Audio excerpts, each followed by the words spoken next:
दोस्तों, एक जितेंद्र नाम का जमींदार होता है जिसकी उम्र लगभग 45 साल के आसपास थी। एक दिन वो अपने दोस्त के घर जाता है।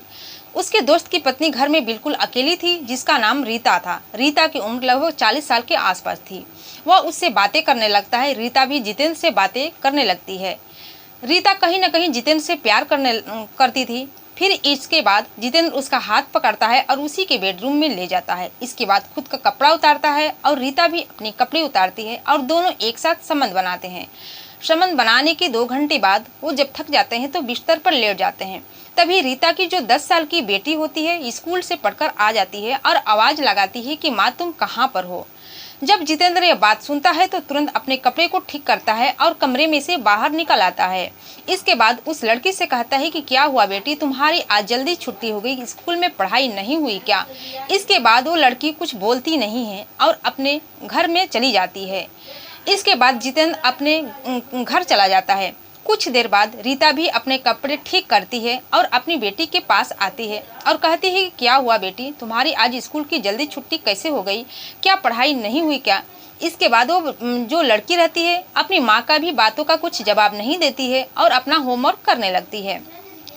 कुछ देर बाद रीता फिर अपनी बेटी के पास आकर बैठती है और कहती है कि बेटी, ये जो तुम्हारे अंकल जी आए थे इसके बारे में किसी को कुछ मत बताना, खासकर अपने पिताजी को, नहीं तो हमारी बहुत बदनामी होगी, हम लोगों की इज्जत चली जाएगी। इसके बाद वो लड़की कुछ बोलती नहीं है और इसके 1 महीने बाद वो लड़की अचानक लापता हो जाती है। वो कहीं खो जाती है, वो मिल नहीं पाती है। उसको सब जगह ढूंढा जाता है। जब उसके माता पिता ढूंढकर हार जाते हैं तो पुलिस में कंप्लेन लिखाते हैं। इसके बाद 2 दिन के बाद उसकी लाश नहर के किनारे मिलती है। जब ये लाश पुलिस वाले देखते हैं तो देखकर हैरान और परेशान हो जाते हैं, क्योंकि वो 10 साल की लड़की के साथ काफ़ी हद तक दरिंदगी हुई थी। उसके साथ बहुत ही बुरा हुआ था। इसके बाद जब ये समाचार लोगों के सामने आती है, जब ये बातें, जब इसका खुलासा होकर लोगों के सामने आता है, सोशल मीडिया के माध्यम से, अखबारों के माध्यम से, टेलीविज़न के माध्यम से, लोग हैरान भी और परेशान भी हो जाते हैं कि आखिर कोई इंसान ऐसा कैसे कर सकता है। तो दोस्तों, ये कहानी बहुत ही इंटरेस्टिंग कहानी है और ख़ासकर उन माँ बापों के लिए जो कि अपने बच्चों का अच्छे तरीके से ख्याल रख सके, उसका सुरक्षा कर सके। तो आइए जानते हैं इस घटना की पूरी जानकारी इस वीडियो के माध्यम से कि आखिर इसमें होता क्या है।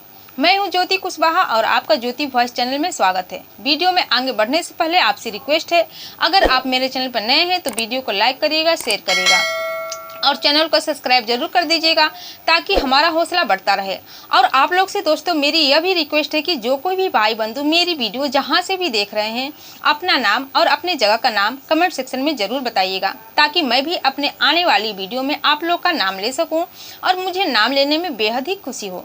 तो दोस्तों, आज की जो ये सच्ची घटना है, ये घटना है पश्चिमी बिहार क्षेत्र के अंतर्गत एक थाना लगता है जिसका नाम है पटखौली, और इसी थाना के अंतर्गत एक छोटा सा गांव आता है।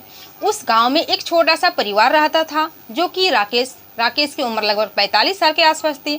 उसकी पत्नी रीता की उम्र लगभग 40 साल के आसपास थी और दोनों की एक बेटी थी जो कि 10 साल की थी, जिसका नाम प्राची होता है। प्राची पढ़ने लिखने में बहुत ज़्यादा होशियार थी। उसके हर एक सब्जेक्ट पर अच्छे नंबर आया करते थे।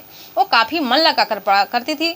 उन दोनों का छोटा सा परिवार था, लेकिन उनकी ज़िंदगी में किसी चीज़ की कोई कमी नहीं थी। राकेश पास के ही एक बहुत बड़े जमींदार के खेतों में काम करता था और उससे जो कुछ भी पैसा मिलता था अपने परिवार का पेट पालता था।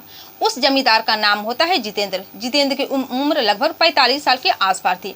इसी तरह सब कुछ अच्छा बीत रहा था। एक दिन राकेश जमींदार के खेतों में काम करने के लिए चला जाता है। तभी जितेंद्र को उससे कुछ काम रहता है। उसके घर आता है। जब घर आता है तो देखता है उसकी पत्नी घर में जो रीता थी बिल्कुल अकेली थी। उससे बातें करने लगता है। रीता भी बहुत बातों की थी, कोई भी लोगों से बहुत जल्दी अटैच हो जाती थी, उससे बातें करने लगती थी। यही व्यवहार जितेंद्र को अच्छा लगने लगा था। अब तो आए हर दिन मौके देखकर उसके घर किसी न किसी काम के बहाने से आया जाया करता था। ऐसे ही चलते चलते दोनों में प्रेम प्रसंग चलने लगता है। एक दिन जो जितेंद्र रहता है, जब राकेश अपने काम पर चला जाता है, उस जमींदार के खेतों में काम करने के लिए चला जाता है, तो जितेंद्र उसके घर आता है और उसकी पत्नी रीता से बातचीत करने लगता है। इसके बाद उसका हाथ पकड़ता है और उसी के बेडरूम में ले जाता है। रीता को भी समझ आ चुका था कि जितेंद्र उससे चाहता क्या है। रीता भी इसका कोई विरोध नहीं करती है। और दोनों अपने अपने कपड़े उतारते हैं और एक साथ गलत काम करते हैं, संबंध बनाते हैं। लगभग 2-3 घंटे के बाद संबंध बनाने के बाद जब वो थक जाते हैं तो बिस्तर पर लेट जाते हैं। इसके बाद जब ये सिलसिला चलता है तो चलता ही रहता है। जब भी राकेश काम पर चला जाता, जब भी जितेंद्र को मौका मिलता, रीता के घर आता था और उसके साथ गलत काम करता था।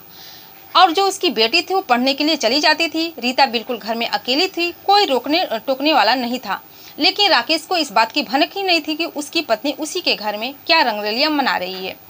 एक दिन जब राकेश काम पर चला जाता है तो जितेंद्र उसके घर आता है और रीता से काफ़ी हंस हंस कर बातें करने लगता है। इसके बाद रीता भी उससे हंस हंस कर बातें करने लगती है। कुछ देर बाद रीता का हाथ पकड़ता है और उसी के बेडरूम में ले जाता है। इसके बाद दोनों 2-3 घंटे तक गलत काम करते हैं, शारीरिक संबंध बनाते हैं। अब तो रीता को जितेंद्र के साथ वो सुख मिल रहा था जो कि उसका पति राकेश से कभी नहीं मिला था। इसलिए वो जितेंद्र के साथ बेहद प्यार करती थी। इसके बाद थोड़ी ही देर बाद जब वो संबंध बना लेते हैं तो थक कर बिस्तर पर लेट जाते हैं।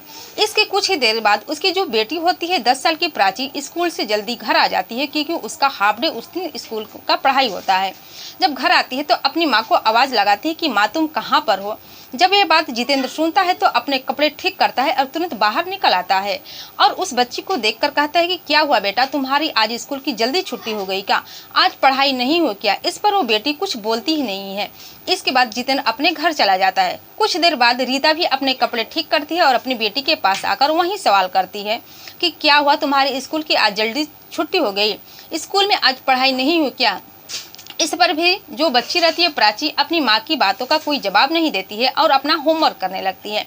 इसके कुछ देर बाद रीता फिर उसके पास आती है और कहती है कि ये जो अंकल तुम्हारे घर आए थे इसके बारे में किसी को बताना मत, खासकर अपने पिताजी को भी मत बताना, नहीं तो हमारी बहुत बदनामी होगी, हम पर लोग हंसेंगे। इसके बाद वो लड़की कुछ बोलती ही नहीं है। एक दिन जो 1 महीना का सफ़र बीत जाता है। एक दिन पति पत्नी यानी कि रीता और राकेश को कहीं शादी में जाना था। वो अपनी लड़की प्राची से कहते हैं कि हम लोग शादी में जा रहे हैं और तुम जो जितेंद्र हैं उनके खेतों में जाकर, जो जितेंद्र जमींदार हैं उनके खेतों में जाकर वहाँ पर कुछ चारा काट के लाना और गाय को डाल देना। इसकी बेटी तैयार हो जाती है। वो दोनों पति पत्नी शादी अटेंड करने के लिए चला जाते हैं। कुछ देर बाद जितेंद्र उसके घर आता है तो वो प्राची से कहता है कि तुम्हारे मम्मी पापा कहाँ गए हैं।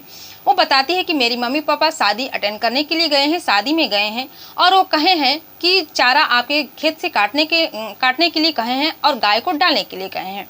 इसके बाद जितेंद्र उस लड़की से कहता है कि चलो मैं तुम्हें चारा कटवा देता हूँ। उसको लेकर अपने खेतों में जाता है और खेतों में जाने के बाद वो लड़की चारा काटने लगती है। कुछ देर बाद जितेंद्र के दिमाग में अलग ही शैतान पनपने लगता है। वो उस लड़की के साथ गंदी हरकत करने को सोचने लगता है। कुछ देर बाद उसके साथ छेड़खानी करने लगता है। जो लड़की रहती है 10 साल की लड़की, वो बहुत ही तड़पती है, बहुत ही उसका विरोध करती है। वो उसके बस में नहीं थी, वो हाथ पर मार रही थी, चला रही थी। इसके बाद जितेंद्र को इतना ज़्यादा गुस्सा आ जाता है कि एक बहुत ही मोटा लकड़ी रहता है उसके मुंह में ठूस देता है और उसका गला दबाकर उसको बहुत ही बेरहमी से मार देता है। इसके बाद उसी के लाश के साथ गलत काम करता है, उसके साथ खयानत करता है, उसके साथ संबंध बनाता है। इसके बाद उसकी लाश को नहर के किनारे फेंक देता है। और इधर जो प्राची के माता पिता होते हैं जब अपने घर आते हैं तो अपनी बेटी को नहीं देखते हैं, उसको सब जगह ढूंढने लगते हैं। वो जहाँ पर जाती थी, जिस जगह खेलने जाती थी, वहाँ भी तलाशते हैं। सभी रिश्तेदारों से बात करते हैं, अगल बगल के घरों में तलाशते हैं, लेकिन वो कहीं पर मिलती नहीं है।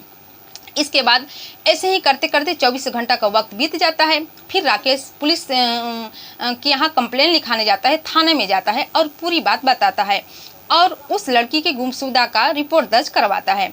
पुलिस इसका रिपोर्ट दर्ज कर लेती है और उस लड़की के गुमशुदा का छानबीन में लग जाते हैं। ऐसे ही करते करते 2 दिन का समय बीत जाता है। एक दिन उस लड़की की लाश नहर के किनारे मिलती है। जो लाश को देखकर बहुत ही ऐसा लग रहा था कि उसके साथ बहुत ही बुरा तरीके से उसको मारा गया है। जब पुलिस को ये सूचना मिलती है तो उस लाश के पास जाती है, उसको अपने कब्जे में लेकर लड़की के माता पिता को बुलाया जाता है और उसे लाश की शिनाख्त कराया जाता है। इसके बाद जब उसके माता पिता प्राची की लाश को देखते हैं तो देखते हैं कि वो नग्न अवस्था में है और उसे बहुत ही बुरी तरह से मार दिया गया है। इसके बाद अपनी बेटी की लाश को देखकर वो रोने लगते हैं, बिलखने लगते हैं, चीखने चिल्लाने लगते हैं। इसके बाद पुलिस प्राची की लाश को पोस्टमार्टम के लिए भेज देती है और इधर उसके माता पिता से पूछताछ करने लगती है। इसके बाद जो उसकी माता रहती है रीता, वो पुलिस पूछती है कि क्या तुम लोगों को किसी पर शक है, तो पूरी कहानी बता देती है और कहती है कि मुझे वो 5 लोगों के खिलाफ मुकदमा नाम दर्ज कराती है। जब 5 लोग को गिरफ्तार किया जाता है, थाने में ले जाकर पूछा जाता है, तो 4 लोग तो अपनी अपनी सफाई दे देते हैं, वो बेकसूर निकलते हैं। लेकिन जो 5वां रहता है वो जितेंद्र नाम का जमींदार रहता है।